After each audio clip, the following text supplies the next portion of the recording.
Hello friends. मैं अमर चावड़ा। और भाई आज हम लेके आए हैं क्लास 12th के लिए जो फिजिक्स है।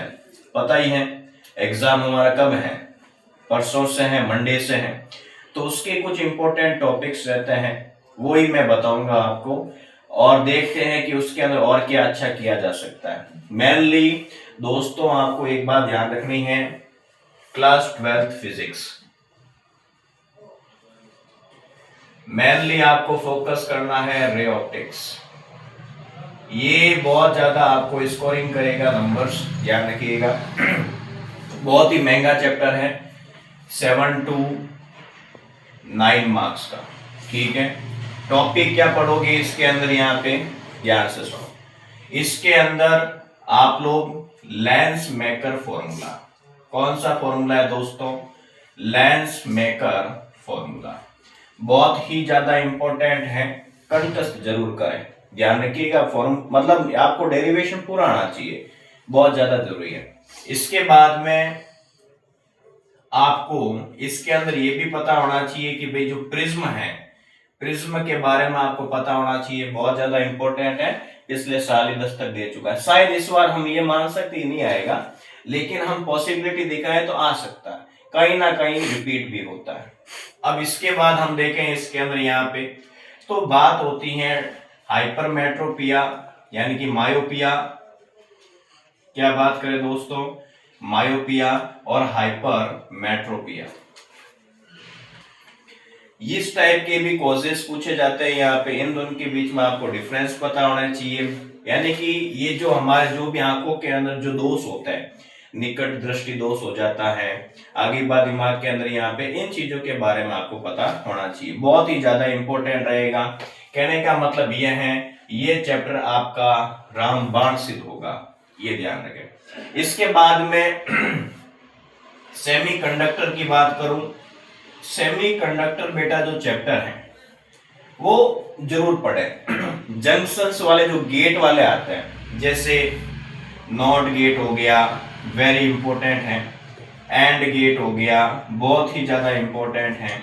आगे बात दिमाग के अंदर नॉर गेट हो गया, बहुत ही ज्यादा इंपॉर्टेंट है। इनकी टेबल आपको याद होनी चाहिए। ठीक, इसके बाद में इसके अंदर आपको ध्यान रखना है जेनर डायोड। बेटा जेनर डायोड बहुत ज्यादा इंपॉर्टेंट है, आप जरूर याद करके जाएं। बस इनके अंदर आपको यही पढ़ना है, इससे बाहर कुछ नहीं आता। पीएन जंक्शन वगैरह थोड़ा बहुत कुछ पूछ लेता है, उससे ज्यादा नहीं आएगा। इसके बाद में मैं बताऊं, जैसे एटम और न्यूक्लियाई जो चैप्टर है, एटम्स और न्यूक्लियाई के अंदर भी आपको थोड़ा बहुत पढ़ के जाना है। जो बच्चा पासिंग मार्क्स स्कोर करना चाहता है वो एटम्स पे फोकस करे, दूसरा न्यूक्लियाई पे फोकस करें। ठीक है, इसके अंदर जो यहाँ पर हमारी बोर से रिलेटेड जो भी दे रखा होते हैं, यहाँ पे अभिग्रहतियां दे रखी होती हैं, उनको आप जरूर कंठस्थ करें, बोहर बहुत ज्यादा इंपॉर्टेंट है। आगे बात दिमाग के अंदर हमेशा आता है, हमेशा आता है, ये ध्यान रखिए। ये चैप्टर बता दिए आपको, कुल मिला के मैंने 4 चैप्टर बता दिए। 2 और चैप्टर बता देता हूं। फर्स्ट है हमारा electric charge, field and area वाला विद्युत क्षेत्र, ठीक है ना, विद्युत आवेश एंड विद्युत क्षेत्र। उसके अंदर आप लोग क्या करें, एक्सिस के ऊपर जो बनने वाला जो डेरिवेशन है वो डेरिवेशन जरूर तैयार करें।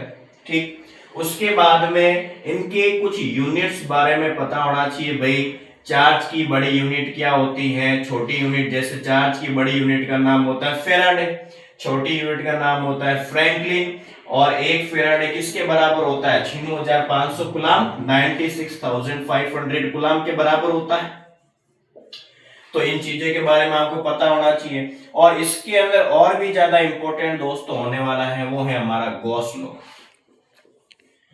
गॉस लॉ के ऊपर डेरिवेशन कई बार आता है, आगे बात दिमाग के अंदर, यहाँ पे ये हमेशा आपको ध्यान रखना है। तो कुल मिला के यदि आप इतना करते हो तो भी आपके 4 चांद आपके लग जाएंगे। जो बच्चा पास होना चाहता है, बिल्कुल, जिसने पूरी जिंदगी के अंदर इनके पूरे साल में कुछ नहीं पढ़ा है, वो इन चैप्टर पे यदि राण एंड बाण कर लेता है तो उसकी नदियां यूं बहना स्टार्ट हो जाएगी।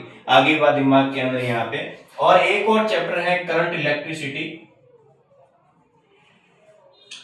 करंट इलेक्ट्रिसिटी के अंदर यदि नॉर्मल वे से रेजिस्टेंस के फॉर्मूले ऐसे याद कर ले, ठीक है, और दूसरा पैरेलल के ऊपर ऐसा याद करके चला जाए 1/r1 plus 1/r2 plus 1/r3, तो बस उससे बात क्या है। और व्हीटस्टोन थोड़ा बहुत महत्वपूर्ण है, P/Q इक्वल्स टू R/S, उसके बारे में भी ध्यान रखें, पोटेंशियोमीटर के बारे में ध्यान रखें, मीटर ब्रिज, बस इससे बाहर कुछ नहीं है। आगे बात दिमाग में दोस्तों ये ध्यान रखना है, पास होने वाले विद्यार्थी ध्यान से सुने, लास्ट में यही है, इससे ज्यादा नहीं पढ़ना है, 6 से 7 चैप्टर का आंकड़ा रखना है, यही सबसे ज्यादा इंपॉर्टेंट होते हैं। Thank you and very much. ये देखना ना भूले और ये पढ़ना ना भूले, आपके लिए रामबाण सिद्ध होगा, ये चैप्टर ही पढ़ने। Thank you.